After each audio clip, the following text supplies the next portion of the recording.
सभी का मंगल और नमस्कार। सभी गर्भवती स्त्रियों से और उनके पतियों से मेरा बहुत सादर अनुरोध है कि आप देखिए, नौजवान हैं, बच्चे हैं, अभी आप मतलब हमारे लिए तो बच्चे ही, लेकिन नौजवान हो गए हैं। आप अपने आप में समझदार होंगे, लेकिन कुछ चीज़ों को आप गहराई से समझिए।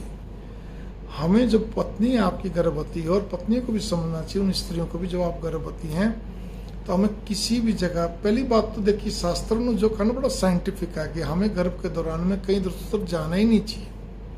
लेकिन देश कालांतर के हिसाब से समय इतना परिवर्तित हो चुका है कि अब तो स्त्रियां बराबर बहुत अच्छे ढंग से कार्य करती हैं, वर्किंग वूमेन है किसी भी क्षेत्र में, तो अब उस चीज़ को तो लेकर मना नहीं किया जा सकता।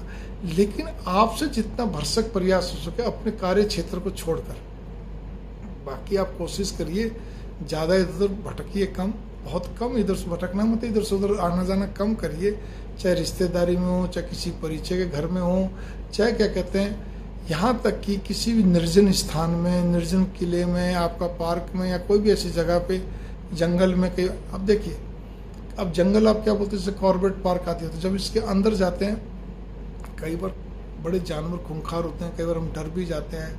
हम कई बार वही वाइल्ड लाइफ के सीन्स वगैरह देखते हैं टीवी पे, उससे भी हमें डर लगता है, ठीक है ना।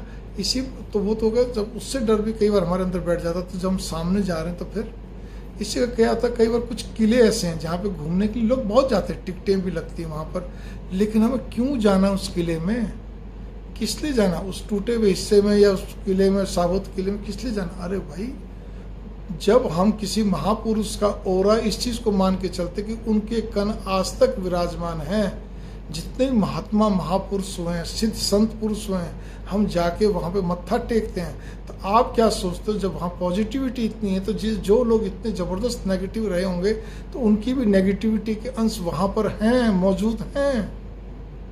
कब किस पर क्या प्रभाव पड़ जाए हमें भी नहीं मालूम पड़ता, गर्भ पर, ठीक है। तो किस लिए जाना। तो मैं बार बार इतना कहना चाहता हूँ, तालाब के किनारे जाना, नदी ज़्यादा उस तरह करना, नदी किनारे गर्भवती स्त्रियों को नहीं जाना चाहिए। यहाँ पे बहुत सारी चीज़ें ऐसी होती हैं हमें नहीं मालूम पड़ता। कई बार तो हम खुद ही गलती कर बैठते हैं ना, एकांत में चले जाते हैं, पति पत्नी हो, ठीक है जी, आप जा सकते हैं, कहीं पे हम खा लिया पी लिया, बहुत सब चीज़ों का प्रभाव पड़ता है, सड़क पे होकर हम खा रहे हैं, सब कुछ कर। मैंने कहा ना, देश कालांतर से बहुत चीज़ों का फर्क पड़ चुका है अब देश काल परिस्थिति के हिसाब से।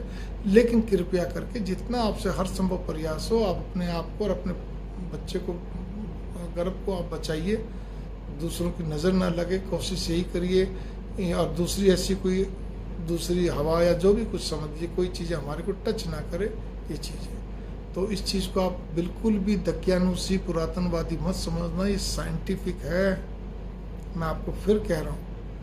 और आपको इसके साथ में एक और भी चीज़ बता देना चाहता हूँ, इंग्लैंड एक ऐसा कंट्री है, यूके जिसको बोलते हैं, जहाँ सबसे ज़्यादा क्या कहते हैं, हॉन्टेड हाउसेज हैं, जहाँ पे लोग जाते नहीं डर के हमारे, ठीक है ना। सबसे वो खूब मानते हैं अंग्रेज के बच्चे, जिनके लिए जहाँ पे जाने के लिए आप रहने के लिए ललायत रहते हैं, मैं वहीं की बात कर रहा हूँ, ठीक है ना। ऐसे ऐसे वर्ल्ड में बहुत है, तो मैं खाली एक हॉन्टेड हाउस की बात नहीं कर रहा, मैं जनरल बात भी कर रहा हूँ कि हमें किसी भी ऐसे जंगल में, कारपोरेट पार्क, वो जंगल ही होता है एक प्रकार से, इसके अंदर हम घुसते हैं, ठीक है ना। इसी प्रकार जंगली जानवरों के बीच में, इसी प्रकार से एकांत में, नदी किनारे, बड़ा सारा झील तालाब कुछ ऐसे हों, ऐसे नहीं जाना चाहिए ज़्यादा, ठीक है। कोशिश ही करिए, कम से गर्भवती स्त्रियों की बात कर रहा हूँ बस, मैं और किसी की बात नहीं कर रहा, ठीक है। इसी का कोई किले हों, कुछ हो, या बंद ऐसी जगह हो, नहीं।